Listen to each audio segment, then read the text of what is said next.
Muy buenos días, saludos República Dominicana, aquí estamos en jueves, antesala del fin de semana, es jueves,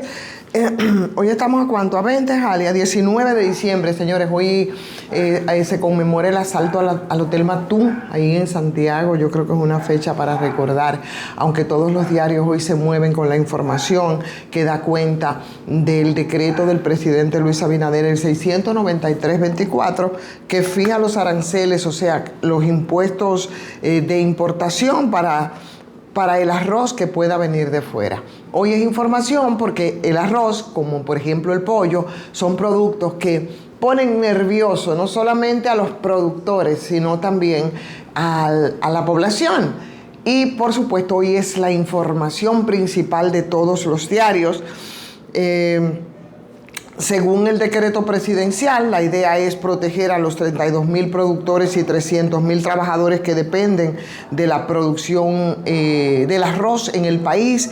y que llevaban asustados hace muchísimos años, porque el 1 de enero ya entra en vigencia la tasa cero de aranceles que se estableció en el tan controversial y preocupante acuerdo de libre comercio, el de ERE-CAFTA. Lo grande del caso es que lo que está ocurriendo en este momento es como una especie de guerra avisada, se había advertido cuando comenzábamos, señores, este siglo, en 2003, cuando se firmó el acuerdo de libre comercio, de las cosas que podrían pasar, pero bueno, aquí estamos y el CAFTA, que se firmó con Estados Unidos y Centroamérica a principios de este siglo, cuando nosotros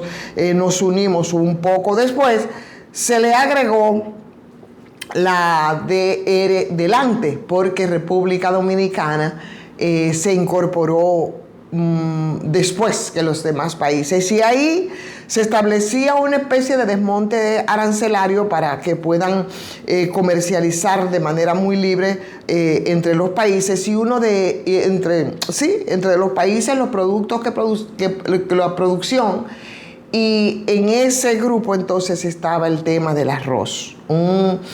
un alimento fundamental para República Dominicana. En el 2021 entonces comenzaron a bajar esos aranceles y en el 2025 ya deberá llegar a la tasa cero. Lo que pasa con esto es que los arroceros norteamericanos, los arroceros gringos,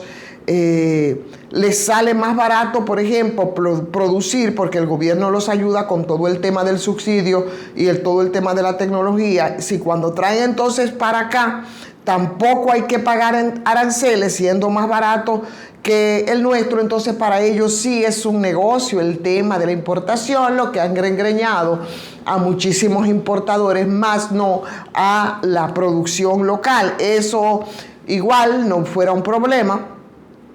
si hubiera que importar arroz para completar la demanda local aquí en República Dominicana, pero resulta que los 15 millones de quintales que se comen los dominicanos, de esos 15 millones, señores, aquí se produce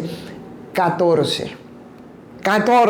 O sea, se produce casi todo el arroz que consumimos, y eso a nosotros nos ha dado de alguna forma una seguridad alimentaria que en tiempos difíciles, como fue el caso de la pandemia, a nosotros nos resultó muy bien. Y nosotros nos pasamos mucho más trabajo cuando estaba todo el tema, que si los fletes, que si... Ustedes saben, el mundo cerró, la economía global se puso en juego, pero nosotros pudimos sobrevivir, e incluso con un superávit que nos permitió pasar la mano a otros países. Lo que nadie esperaba, porque se supone que ese acuerdo no se puede violar, y que se venía diciendo era que se iba a tratar de negociar con Estados Unidos, lo cual es bastante complicado, pero al final encontraron, dicen ellos, en conversaciones ayer con unos técnicos de Industria y Comercio, que fue quien habló y dio a conocer el decreto presidencial. Ellos dicen que esa cláusula permite proteger sectores estratégicos en circunstancias excepcionales, y agarrándose de eso, entonces metieron los aranceles que pueden permitir la importación de 23.300 toneladas métricas de arroz desde Estados Unidos con arancel cero, y después de ahí, entonces cada grano puede pagar un 99% de arancel. El tema de hoy es bastante complicado, pero el impacto que tiene Yo creo que a punta de realidad, en caso de que las cosas no se hagan como debe hacerse, yo creo que lo empezamos a entender y sobre todo lo vamos a empezar a padecer, sin meternos muy profundo en lo que esos números pudieran estar planteando. Convertir de toneladas a quintales esos 23.300 toneladas, que son, según cálculos y según publicaciones que se hacen en el día de hoy, apenas un 3 o un 4% de lo que se consume el país, lo que significa que dejaron ese pequeño margen porcentual para arroces premium, que no son los que se hacen aquí, y para completar lo que falte a los productores locales para que ningún dominicano se pueda quedar sin consumir arroz. Lo que se pretende con todo esto es la producción local. Ahora, el arroz importado, que desde otros países sin acuerdos de libre comercio o tasas cero preferenciales van a pagar un 99%, como es el caso de Nicaragua, que se mencionó especialmente porque está dentro del acuerdo, también pagará ese 99%, ¿no?, de todo el arancel. No todos están contentos. Al consumidor le convendría, por ejemplo, la mayor competencia posible, pero en este caso había que cuidar a los arroceros y es lo que se ha pretendido, que están con la risa de oreja a oreja, pero vamos a ver entonces qué dice el tiempo. Ahora, eso tiene algunos elementos que a mí me han generado también mucha confusión, y es el hecho de que en términos jurídicos yo no sé si un decreto como el que se ha producido en este momento puede sustituir lo que ha sido los acuerdos que se hicieron con el DR Casca. No tenemos nosotros, en ese caso, si fuera así, ninguna fuerza para pulsear con Estados Unidos. El problema es que los tratados internacionales están por encima de las leyes locales, y mucho más un decreto, pero como han dicho ellos, han encontrado un bajadero para poder entonces filtrar este tema de un país que, como República Dominicana, señores, nosotros tenemos una producción de arroz que es bastante considerable, porque la riqueza que se exhibe y el bienestar que se exhibe, por ejemplo, en el Cibao Central, que están los lugares donde hay mayor producción de arroz, como San Francisco de Macorís, como La Vega, es precisamente por esto. Entonces, ahí estamos. Vamos a ver, habrán en estos días, por supuesto, muchos remesones respecto a eso, pero vamos a ver cómo transcurre. Lo cierto es que hoy es información de primera página y hay quienes estarán bastante entruñados, como el caso de los importadores, que entienden que nosotros, a pesar de que producimos prácticamente todo el arroz que consumimos, entonces debemos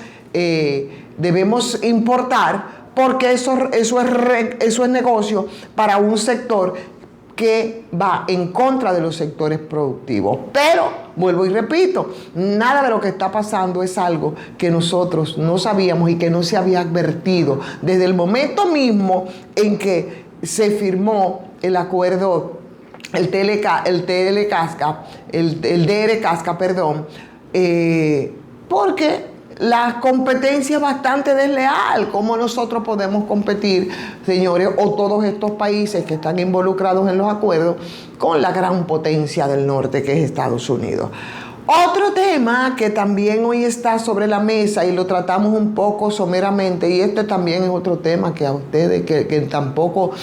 concita quizás el interés deseado, aunque tiene un impacto tremendo, porque yo creo que aquí van a variar muchas cosas, y sobre todo en los partidos políticos, como consecuencia de la sentencia del Tribunal Constitucional, que va a permitir a las organizaciones sociales que presenten candidaturas independientes, eso al margen de los partidos en todos los niveles de elección, lo que ya empieza a considerarse por algunos como una amenaza seria al sistema de partidos sobre el que se sustenta esta democracia que nosotros tenemos. Y aunque todavía, porque probablemente no acaban de asimilar el trancazo que implicó este recurso que fue sometido por el buen amigo Alberto Fiallo, las terribles consecuencias, la dirigencia de los partidos, por lo menos de manera formal, todavía no han hablado, ¿no?, sobre la decisión de esta alta corte, que es el Tribunal Constitucional. Y bueno, vamos a ver cuáles son las propuestas. Pero lo cierto es que esa es una decisión que ya no va a poder cambiarse, simple y sencillamente porque es una instancia a la cual recurrir, aunque solo sea para revisar lo que se ha aprobado, no va a cambiar el panorama. No se puede recurrir a la instancia del Tribunal Constitucional. ¿Qué esperamos nosotros que ocurra en las próximas elecciones? Bueno,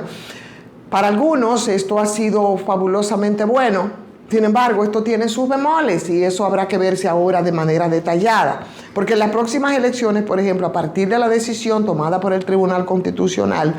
que según han adelantado algunos juristas respecto al tema, parece que eso va a abrir, y esa es la parte que no es buena, las compuertas para que muchas personas que manejan dinero ilícito,